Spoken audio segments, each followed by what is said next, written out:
Hello everyone, ಇವತ್ತು ನಾನು ನಿಮಗೆ ಪೂರಿ ಮತ್ತು ವೆಜ್ ಕುರ್ಮಾ ಹೇಗೆ ಮಾಡೋದು ಅನ್ನೋದನ್ನ ಹೇಳ್ಕೊಡ್ತಾ ಇದ್ದೀನಿ. 2 ಕಪ್ ಗೋಧಿ ಹಿಟ್ಟು ತಗೊಳ್ಳಿ.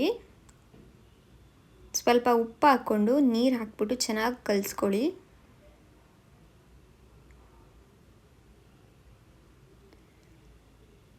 ಕಲಸಾದ್ಮೇಲೆ ಮೇಲ್ಗಡೆ ಸ್ವಲ್ಪ ಎಣ್ಣೆ ಹಾಕ್ಬಿಟ್ಟು ಒಂದು 20 ನಿಮಿಷ ಸೈಡಲ್ಲಿ ಎತ್ತಿಡಿ.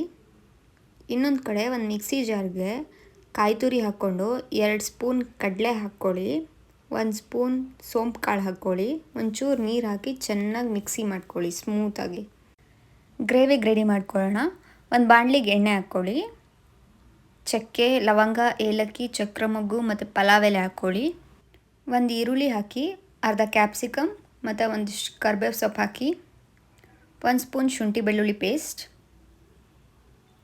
2 ಹಸಿಮೆಣಸಿನ್ಕಾಯಿ, 1 ಟೊಮೆಟೊ ಹಾಕಿ, 1 ಸ್ಪೂನ್ ಉಪ್ಪು ಹಾಕಿ, 1/4 ಸ್ಪೂನ್ ಅರಿಶಿನ ಪುಡಿ ಹಾಕಿ, 2 ಸ್ಪೂನ್ ಖಾರದ ಪುಡಿ ಹಾಕಿ, 1 ಸ್ಪೂನ್ ಕೊತ್ತಂಬರಿ ಪುಡಿ ಹಾಕಿ, 1 ಸ್ಪೂನ್ ಗರಂ ಮಸಾಲ ಪೌಡರ್ ಹಾಕಿ, 1 ಸ್ಪೂನ್ ಜೀರಿಗೆ ಪೌಡರ್ ಹಾಕಿ, ಮಸಾಲೆನೆಲ್ಲ ಚೆನ್ನಾಗಿ ಫ್ರೈ ಮಾಡಿಕೊಂಡು, 1 ಆಲೂಗೆಡ್ಡೆ, 1 ಕ್ಯಾರೆಟ್, 1 ಸ್ವಲ್ಪ ಬೀನ್ಸ್, ಒಂಚೂರು ನೀರು ಹಾಕಿ ಚೆನ್ನಾಗಿ ಊರಾಡ್ತಾಯಿರಿ.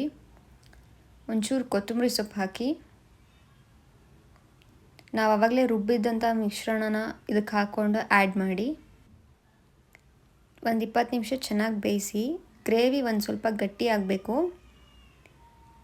ಇದಕ್ಕೆ ಬೇಕಾದರೆ ನೀವು ಗೋಡಂಬಿನ ಪೇಸ್ಟ್ ಮಾಡಿ ಹಾಕೋಬೋದು, ಇನ್ನೂ ಚೆನ್ನಾಗಿ ಗಟ್ಟಿಯಾಗಿ ಟೇಸ್ಟ್ ಚೆನ್ನಾಗಿರುತ್ತೆ. ಗೋಧಿ ಹಿಟ್ಟಿಂದ ಕಲಸಿರೋ ಪೂರಿನ ನಾವು ಸ್ವಲ್ಪ ದಪ್ಪ ಉಜ್ಕೊಳ್ಳೋಣ.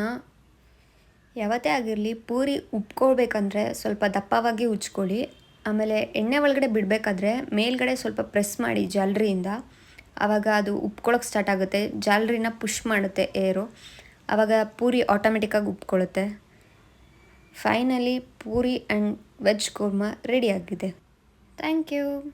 ಆ್ಯಂಡ್ ಯೂಟ್ಯೂಬ್ ಚಾನಲಲ್ಲಿ ಸಬ್ಸ್ಕ್ರೈಬ್ ಮಾಡಿ.